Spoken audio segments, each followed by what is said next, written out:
Vila Mamu, biasa dipanggil Vilnia. Saya dari kelas 10E SMA Santo Ignatius Loyola Labuan Bajo. Jadi teman-teman, pada kesempatan kali ini saya akan membahas tentang biografi dari tokoh sosiologi yang bernama Immanuel Castells serta teori yang dikemukakan oleh beliau. Immanuel Castells adalah seorang sosiologi Spanyol yang terkenal karena penelitiannya tentang masyarakat informasi, komunikasi, dan globalisasi. Manuel lahir pada tanggal 9 Februari 1942 di Helen Albert, Spanyol. Ayahnya bernama Fernando Castells Ardiansens yang bekerja sebagai pegawai negeri, dan ibunya bernama Josefina Olivian yang bekerja sebagai pegawai negeri juga.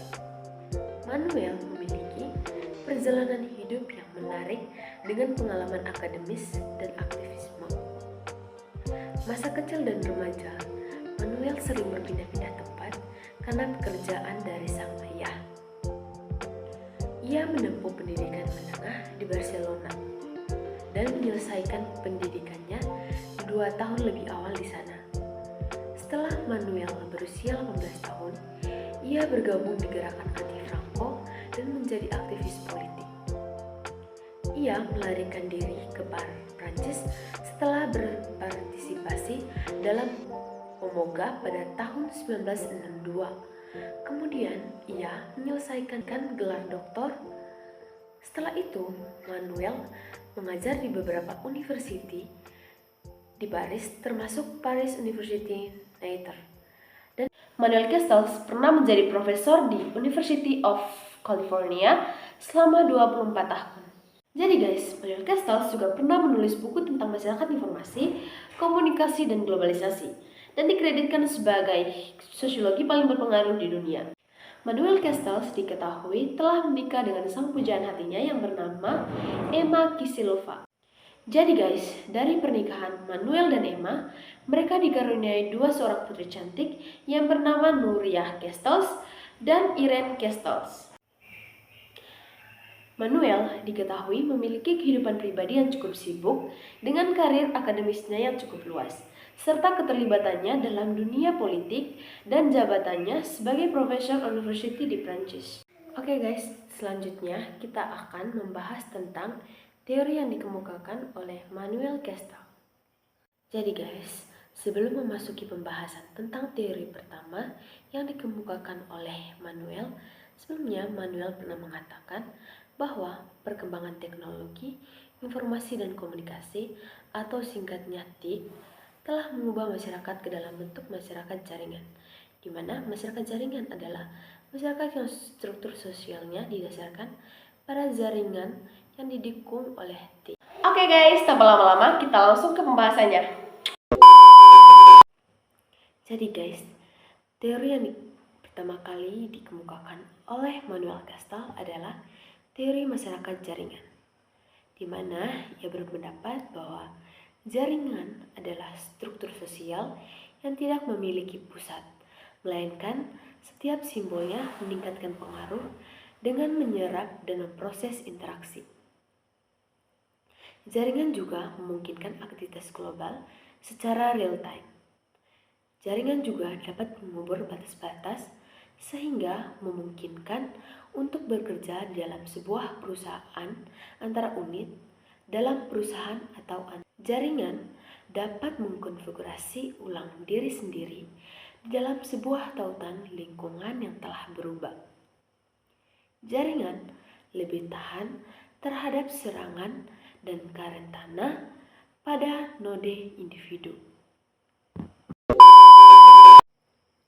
Dan teori kedua yang dikemukakan oleh Manuel Castells adalah teori masyarakat informasi, di mana Manuel mendefinisikan bahwa lanskap sosial saat ini adalah sebagai zaman informasi.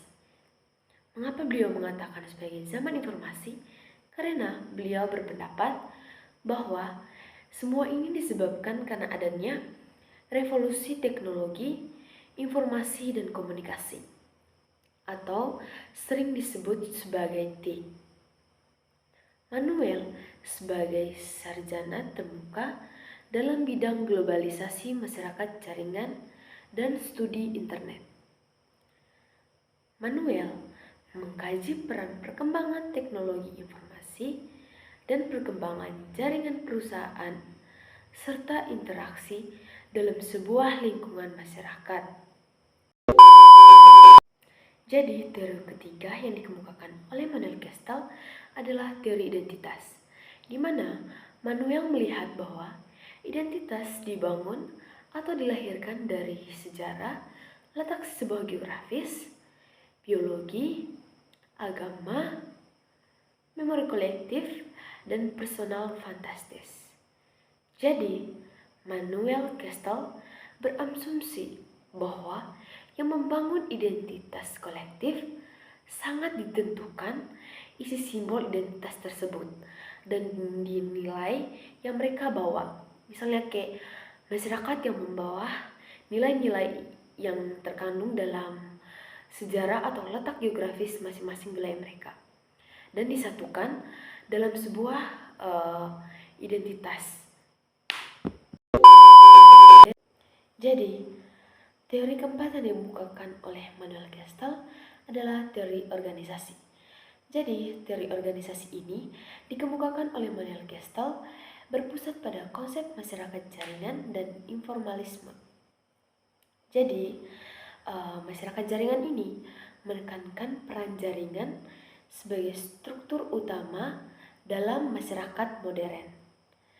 Sementara di bagian informalisme ini mengacu pada perubahan mendasar dalam produksi, distribusi, dan konsumsi. Jadi, informasi yang menjadi kaji dalam masyarakat tersebut. Nah, guys, jadi informalisme ini mengacu pada mulai dari perubahan dalam produksi, terus distribusi dan konsumsi. Nah, kalau balik lagi ke masyarakat jaringan, jadi masyarakat jaringan itu menekankan pada peran jaringan sebagai struktur utama dalam masyarakat modern. Itu saja video presentasi dari saya. Mohon maaf bila ada salah kata atau ada kesalahan video atau kesalahan saat mengedit. Saya mohon maaf, Pak Guru.